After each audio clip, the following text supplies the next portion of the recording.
Welcome into Campo and Joe. We say, hey, we're talking playoffs, and it's December. Playoffs. It's December. Welcome into Campo and Joe. Joe C. from XL Primetime, noon to 3 weekdays on the Superstation. And this man who knows what it's all about, getting to the playoffs. Coach Dave Campo, our head coach. He was formerly the Dallas Cowboy head coach, and he coached right here in Jacksonville the last time they went on I'm going to call it a multiple-year playoff run, years 2005 and 2007. But welcome in, Coach, to a playoff feel week. The season finale against the Tennessee Titans is going to come Saturday night. What a great feeling for this city and for this fan base especially. Yeah. And, of course, obviously the team. Mm-hmm. You know, the team is doing it. This is a great weekend because, I look at it like this fan base and all of us should be excited about this team, win or lose. Right. But it's a bonus, a big-time bonus with a win, and I feel like that's going to happen. All right, good. Now, we're not going to talk about anything necessarily in a negative way because, it is possible that they could lose to the Titans, but they just beat up on a Texans team that they had lost 9 straight to. So we're going to go back there before we get into this game coming up. But we know you want to know about this one coming up because the last one was a 31-3 beatdown. It was easier than maybe most people expected. In fact, Vegas had it as a 4-point line, Coach, going into that game. So let's just go back to that one. Some of the general thoughts that you had coming out of that game. Well, first of all, the best thought I had out of all of it was the fact that we could rest a few guys at the end of the game.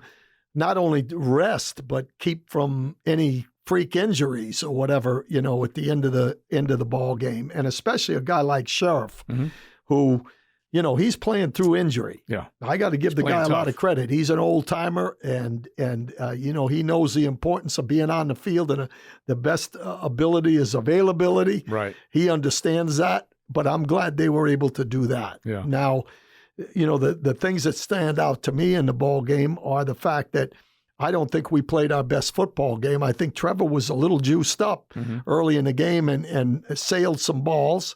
But it kind of pointed out to me that this team has, quote, arrived from the standpoint that they know the importance of being ready in every single ball game, and they showed up and they were supposed to win, and they did win. And that's what has separated this team now from where they were at the beginning of the year. It really has turned on a dime in a lot of ways, particularly in the AFC South, with the way injuries have just absolutely crippled the Tennessee Titans. They're on a 7-game losing streak. I pointed out to you earlier, this is something that we haven't been able to say in a long, long time. This team in Duval is undefeated in December, okay? Normally, this team is a broken, defeated team by the time we get to December, and now you got a team that is playing not flawless football, but they're playing winning football, and Doug Peterson has put them in a position, Coach, where now they're believers in themselves, and you as a head coach, that is huge. Absolutely.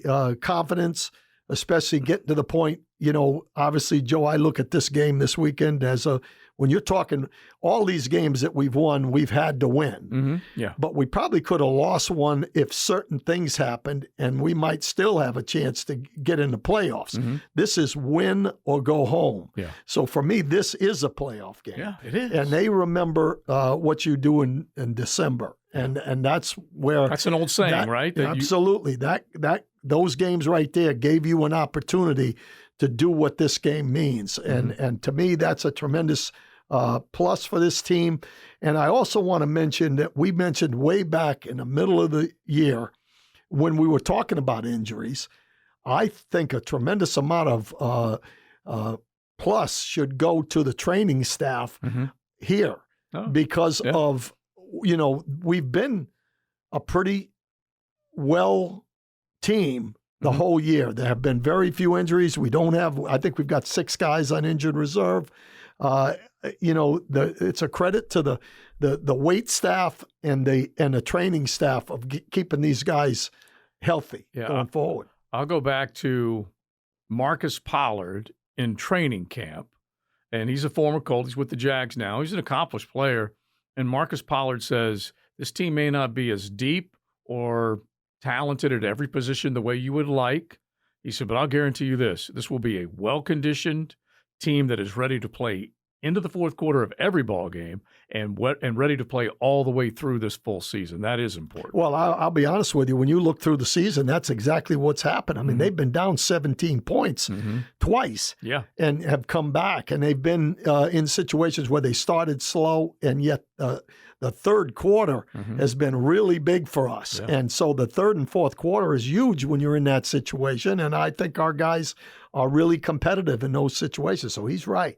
All right, so before we get into the Titans, because there's a slew of injuries with them, but you mentioned the fact this team has stayed fairly healthy, and they were able to at least deal with a couple of key injuries this past week, and really the last couple of weeks with Walker Little in for Cam Robinson, and then losing DeJuan Smoot to the Achilles rupture with the New York Jets game. They come back this week against the Houston Texans, and they, at the very least, take care of business. Now, that was not a good Houston Texans team. Let's point that out.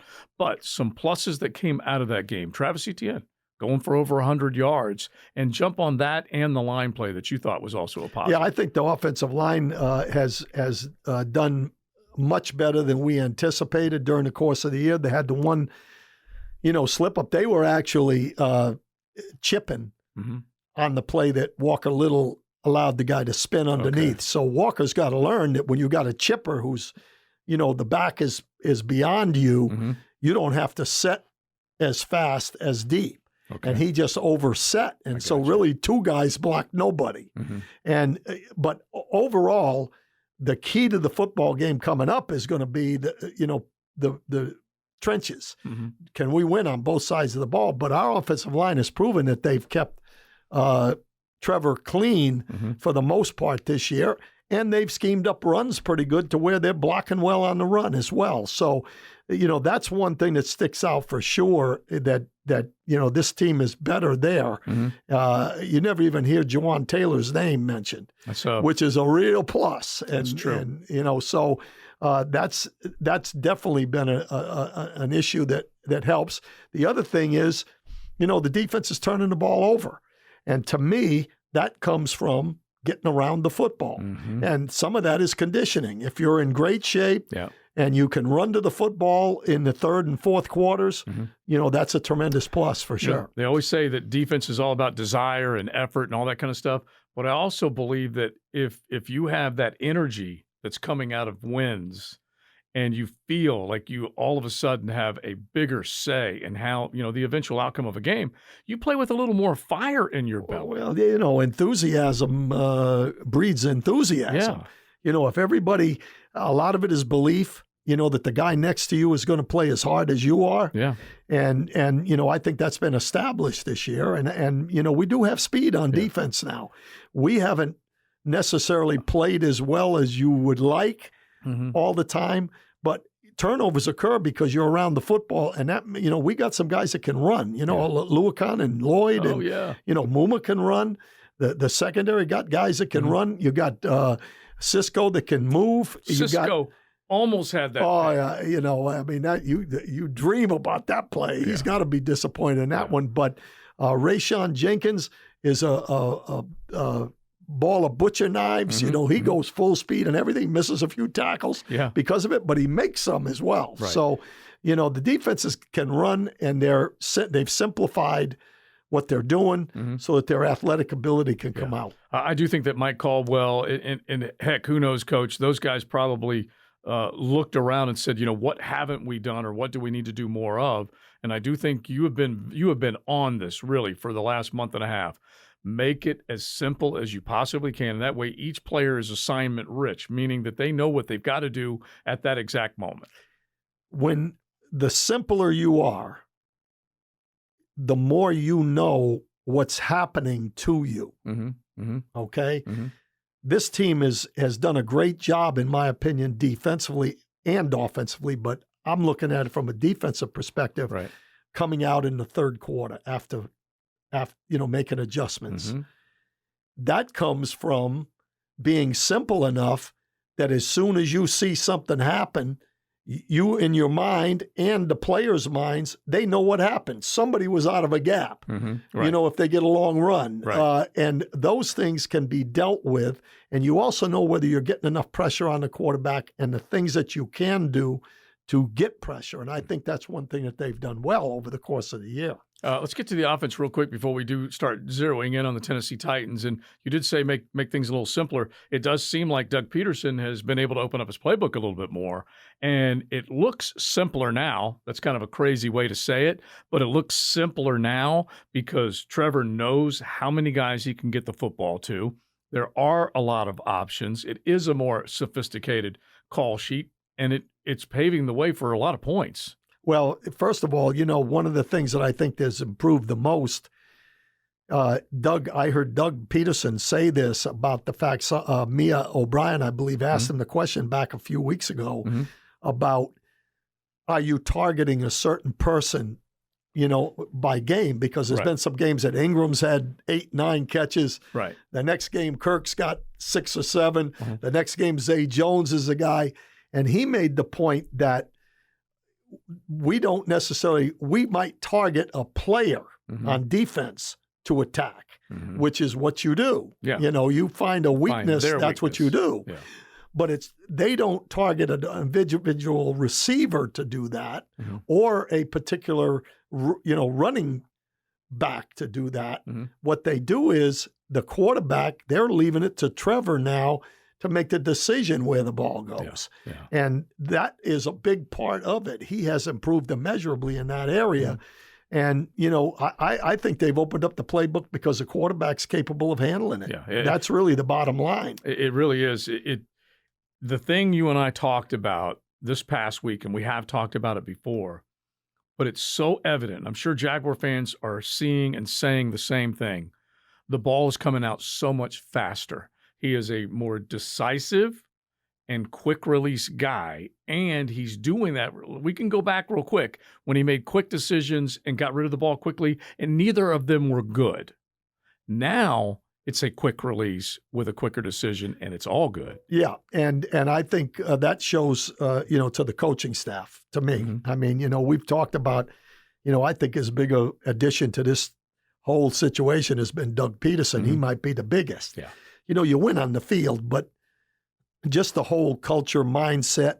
But the thing that sticks out to me more than anything else is Denny Thompson, our quarterback whisperer on 1010, has said last year one of the technique problems that Trevor had was long striding. It's a slower release, and you have a tendency to sail the ball, whereas a short step gets the ball out quicker. Well, Reggie Ragland from the Browns was talking about this last weekend about the difference between Carson Wentz and Heineke with the Commanders, the two quarterbacks. Yeah. And they said when we studied film all year on them, we could see that Carson Wentz had that longer, slower delivery, longer stride, and Heineke was a short stride, quick, and the longer step allows guys to break on the ball better. Right. Well, that's what Denny said. They cleaned that up. So that's a credit to McCoy, to Press Taylor, to Doug, and Jim Bob Cooter. Yes. That shows that the coaching is making a big difference in how he plays as well as scheming. Yeah. And I'll just take you back real quick because Byron Leftwich, who you were here at the time, had this super long windup and a slow gait, so he wasn't extremely mobile. But exactly what Coach is saying, a bead could be put on him really fast by a secondary player. So he had this cannon when he let go of it. He was very accurate, but it just took a long time to wind up. And what Denny and everyone else, I think, has gotten to is they've convinced Trevor that you can change, even though he's done a lot of good things with that other release. Right. You can change and you can improve even more. Well, the little technique things are what make the difference, because, a receiver in college football, if he's better than the guys they're playing against, it's going to be open. There might be 3 or 4 yards between the DB and the receiver. Well, that same situation in the NFL is a half a yard or a yard. So how quickly you do things and how your technique is makes a big difference. We used to look at quarterbacks, a right-handed quarterback, when this is how fine it is. A right-handed quarterback, if he's going to deliver the ball, if he's throwing to you, Joe, his left arm is pointed right where he's throwing it. Right. Okay? We looked at that. We looked at his delivery. So defensive backs' eyes on that. Okay. Whereas a left-handed quarterback, when he's going to throw to you, the elbow is way over here. It's a different throwing motion. I did not know that. So we got a better jump on a right-handed quarterback than we did a left-handed quarterback. Wow. But the point I'm bringing up is that's how intricate it is in the NFL. It's the difference between making a great throw and an interception or an incompletion. Yeah. And the other day against the Texans, and this has been going on a little bit of time, but there are short, either slants, outs, whatever call they make, that ball comes out so fast, that defender is draped on that receiver, and the receiver is confident of where it's going to be, and Trevor knows where to place. And plus the fact that if you watch Trevor, because the quick release with his arm strength, you know, if they throw an out on a guy, a quick out, unless the DB is jumping it, right, it's a completion. Yeah, you know, because you just can't. It gets there too quick. Yeah, there were at least one or two the other day where it looked like they could have been jumping around on him, almost got him. But now let's go to the Tennessee Titans and the confidence that comes with beating a team that you hadn't before. They beat them up in Nashville earlier. This is a Tennessee team that's won the AFC South the last couple of years, but they've also just went through a 7-game losing streak. And it's time to basically kind of put your thumb on them and be done with them. Yeah, you know, the only concern you have with them coming in is the fact that I look at it like a champion is a champion until it's not. Okay. And you know, they're going to come in with the idea that we're going to try to punch Jacksonville in the mouth with the running game early. I think the decision to go with Dobbs at quarterback gives them some hope, because even though he wasn't any better statistically to Willis, but he was able to throw because he was able to get the ball down the field a little bit more, and he was more decisive, as you talked about Trevor. And he can move. He's maneuverable a little bit. He's not a runner necessarily, but he is maneuverable. The confidence level was 0 until he came in last week. And even though they lost, they showed a little bit more confidence. You know, it was 10-6, I believe, at the half with the Cowboys. Yeah. So that's the concern. Yeah.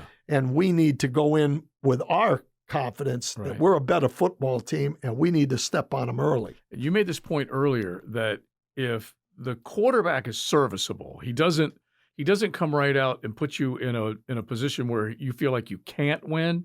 He goes out and makes a few plays. The defense picked off Dak a couple of times in that Thursday night game, and all of a sudden got that confidence going a little bit, like anything can happen kind of feeling. Right. And Josh Dobbs was not in a Titans uniform December 19th. He was in a Detroit uniform December 19th. They picked him up 5 days before Christmas, and they're putting the ball in his hands to come here and try and win. Here's how I look at it. If I was playing against them, okay, they're gonna run the ball. They're going to give the big boy about 30 carries. The diesel. No question about that. So we're going to have to populate, meaning get guys around him. You can't let him get going. You got to have a lot of guys around the football. Okay, that's number one. So now you're putting the ball in the hands of their quarterback and their receivers. This is a journeyman quarterback. A lot of times when a backup quarterback comes in, when he's starting for the first time, the adrenaline is there. And he does some things. Now, all of a sudden, he's coming into a game, win or take all, or go home. Right. He may not execute quite as well as he did last week. And I've seen that over and over and over again in my career. So we've just got to go in with the idea that we've got to stop the run and make him beat us. Yeah. And I think we're going to feel very good at the end of the ball game. All right, just a couple of things that we'll point out, and we'll have a couple of more little short previews later in the week with Campo and Joe. But if you think about the idea of attacking on the defensive side and perhaps catching an inexperienced quarterback early in the game, as you just said, they're going to have to stop Derrick Henry. They are going to have to stop him. So will they take more chances at loading up the box and knowing they have an inexperienced quarterback to basically maybe play man? Absolutely. Okay. Absolutely. They've got to go in with the idea that we cannot allow them to get the running game going. Mm-hmm. And it was really evident in the first ball game when he got off to such a good start. Mm-hmm. And I think our guys adjusted really well. And we at that time made the quarterback try to beat us. Mm-hmm. But to go along with that, protect our quarterback right, and let him operate. Because I believe if he's protected, he can carve that group up in the back end. Mm-hmm. So it's complementary football. Yes. But they cannot allow the running game for them to control the game with the running game. Mm-hmm. They've got to load it up and make sure that they're making them work to get where they're getting. Doug Peterson versus Mike Vrabel. We know that both of them have been in big ball games. Vrabel as a starter, Doug Peterson as a player back in the day certainly was involved in big ball games. But coach-wise, they both have been involved in big ball games. Now, Vrabel knows that this bad boy is slipping away because they have won the division the last couple of years. They were a number one seed last year. They did get upset by Cincinnati. And then this year, Coach, what did I say? Half of their roster at the beginning of the year is on injured reserve right now. They got 23 guys on injured reserve, which is basically half of their salary cap. Coaching-wise, what can Vrabel do besides what we have mentioned? They're going to have to take chances. Yeah, I think we're going to get the kitchen sink, whatever that is. Yeah, I think he's going to pull out all stops in the ball game. I think, if I'm sitting in his shoes, I'm saying, we're not the same team as we were at the beginning of the year or last year. Mm-hmm. This team right here, I think Dobbs gave him some hope. And I think he's going to try to take advantage of that a little bit of movement passing, maybe some trick plays here and there, but we're going to get their best effort. Mm-hmm. And a lot of it is based on that is a tough, physical football team. Mm-hmm. And we said going in, the question was going to be whether or not we matched them physically the first time we played them. Right. That has to happen. We've got to match them physically. And I think he will go in telling his football team, we weren't sharp in the last game. They turned the ball over. Didn't they turn it over 4 times? Yeah. Well, we're not going to turn the ball over, and we're going to beat them up. Mm-hmm. That's going to be his approach going into the football game. That's how he's wired. It really is how he's wired. And as a player, that's the way he was. So, just going off of what you just said, Bill Belichick says back then when Mike Vrabel was playing for the Patriots, we're going to beat them up, and we're going to run the football. Yeah. That is what they did. All right, so let me give you the quote from Vrabel, and you pick up on this because this is something you pointed out earlier. Vrabel's made the decision that Josh Dobbs is going to be the quarterback. He basically says, I've talked to both quarterbacks and let them know that Josh is starting. Malik has to continue to prepare like a starter. And here's the key. I am fairly confident Malik is going to do something to help us win in this football game. Is he setting up extra work for the Jaguars defensive coaches, or is he saying, hey, we're going to have a little something for him? Well, I think it's a psychological game. Mm-hmm. I think he's putting out the fact that you better be ready for it. I don't think it's going to affect our guys much because I think our guys, whether he said that or not, would go into the ball game with the idea we've got to take care of the zone read game, the RPO game, as well as Dobbs and what he does well. They're going to prepare for both quarterbacks. So in my mind, that's not going to be an issue. Yeah. Well, I'm hoping that this football team doesn't get ahead of themselves. So let's wrap it up on that note because, look, as special as this has been, undefeated in December after losing all of October, a 5-game losing streak that this team was on, they have put themselves in a great spot. Now, they just beat up on Davis Mills and Zach Wilson. That's not necessarily Pro Bowl level quarterbacking. They're now going to see Josh Dobbs, who's barely been in Nashville. He probably has to Uber everywhere in Nashville. He doesn't know where he's going. They need to make sure they don't get ahead of themselves and take care of business because whoever they see next, and you and I think are believing they're going to see someone with another game here, and it'll be a playoff game here. What do they need to worry about most? they have to go into this football game confident that they can control the football game, and that's stopping the run, forcing a quarterback to beat you on offense. Do not turn the ball over, because that's the killer. Right. You cannot, in a big ball game that means everything, you have to win the turnover battle. So the defense has got to continue to attack the football. The thing you worry about is their initial thrust early in the ball game, because they're going to come in here and they're going to let it eat in the first quarter. And so that is the worry for me. Don't turn the ball over. Handle the beginning of the ball game. Take care of your own football team and control the line of scrimmages, and we got a great chance to win. Confidence versus cockiness. We'll find out where they land. Correct. All right, Coach, fired up for it. We'll keep looking forward to Saturday night.